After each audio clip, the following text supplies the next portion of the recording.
We're now on problem number 4 from the normal distribution chapter from ck12.org's Flexbook on AP Statistics. You can go to their site to download it. It's all for free. So problem number 4, and it's at least in my mind pretty good practice. For a standard normal distribution. For a standard normal distribution, place the following in order from smallest to largest. So let's see, percentage of data below 1, -1. Okay, well, let's draw our standard normal distribution. So a standard normal distribution is one where the mean is, sorry, that drew the standard deviation, is one where the mean, mu for mean, is where the mean is equal to 0 and the standard deviation is equal to 1. So let me draw that standard normal distribution. See, so let me draw the axis right like that. And let me see if I can draw a nice looking bell curve. There was the bell curve right there. You get the idea. And this is a standard normal distribution. So the mean, or you can kind of view the center point right here. It's not skewed. This is the mean is going to be 0 right there. And the standard deviation is 1. So if we go 1 standard deviation to the right, that is going to be 1. If you go 2 standard deviations, it's going to be 2. 3 standard deviations, 3, just like that. 1 standard deviation to the left is going to be -1. 2 standard deviations to the left will be -2, and so on and so forth. -3 will be 3 standard deviations to the left, because the standard deviation is 1. So let's see if we can answer this question. So what's the percentage of data below 1? So the percentage, the part A, that's this stuff right here. So everything below 1. So it's all of, well, not just that little center portion. It keeps going. Everything below 1, right? Percentage data below 1. So this is another situation where we should use the empirical rule. Empirical rule. Never hurts to get more practice. Empirical rule, or maybe the better way to remember the empirical rule is just the 68, 95, 99.7 rule. And that I call that a better way because it essentially gives you the rule. These are just the numbers that you have to essentially memorize. And if you have a calculator or a normal distribution table, you don't have to do this. But sometimes in class or people want you to estimate percentages. And so it's good to do, you can impress people if you can do this in your head. So let's see if we can use the empirical rule to answer this question. The area under the bell curve all the way up to 1, or everything to the left of 1.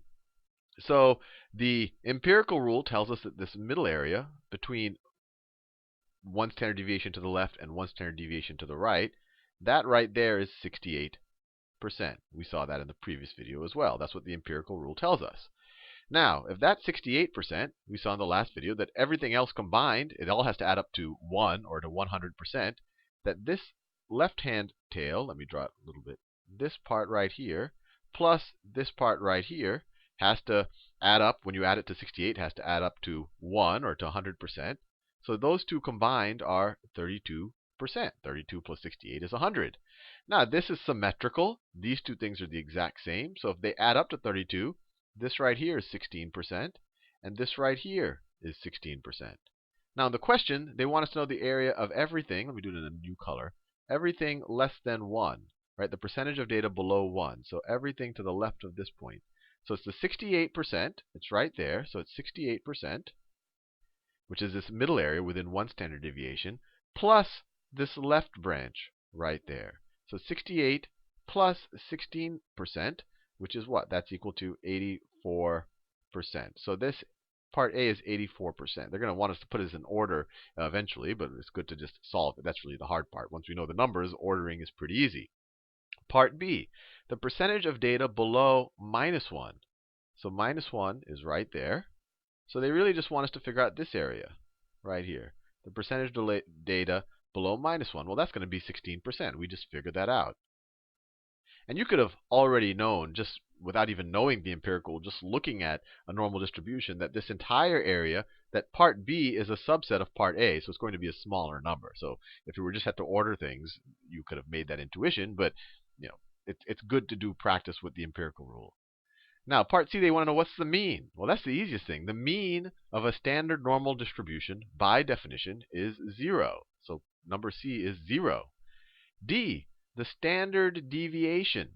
Well, by definition, the standard deviation for the standard normal distribution is 1. So this is 1 right here. This is easier than I thought it would be. Part E, the percentage of data above 2. Above 2. So they want the percentage of data above 2. So we know from the 68, 95, 99.7 rule that if we want to know how much data is within 2 standard deviations, so let me do it in a new color. So if we're looking for from this, let me do it in a more vibrant color, green. If we're looking from this point to this point, so it's within 2 standard deviations, right? The standard deviation here is 1. If we're looking within 2 standard deviations, that whole area right there by the empirical rule is 95% within 2 standard deviations. This is 95%, which tells us that everything else combined, so if you take this yellow portion right here and this yellow portion right here, so everything beyond 2 standard deviations in either direction, that has to be the remainder. So, everything in the middle was 95 within 2 standard deviations. So that has to be 5%. If you add that tail and that tail together, everything to the left and right of 2 standard deviations.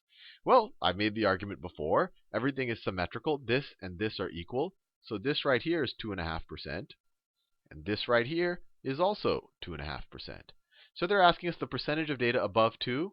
That's this tail, just this tail right here. The percentage of data more than 2 standard deviations away from the mean. So that's 2.5%. We're doing a darker color. 2.5%. 2.5%. Now they're asking us, let's see, place the following in order from smallest to largest. So there's a little bit of ambiguity here, because if they're saying the percentage of data below 1, do they want us to say, well, it's 84%, so should we consider the answer to part A 84?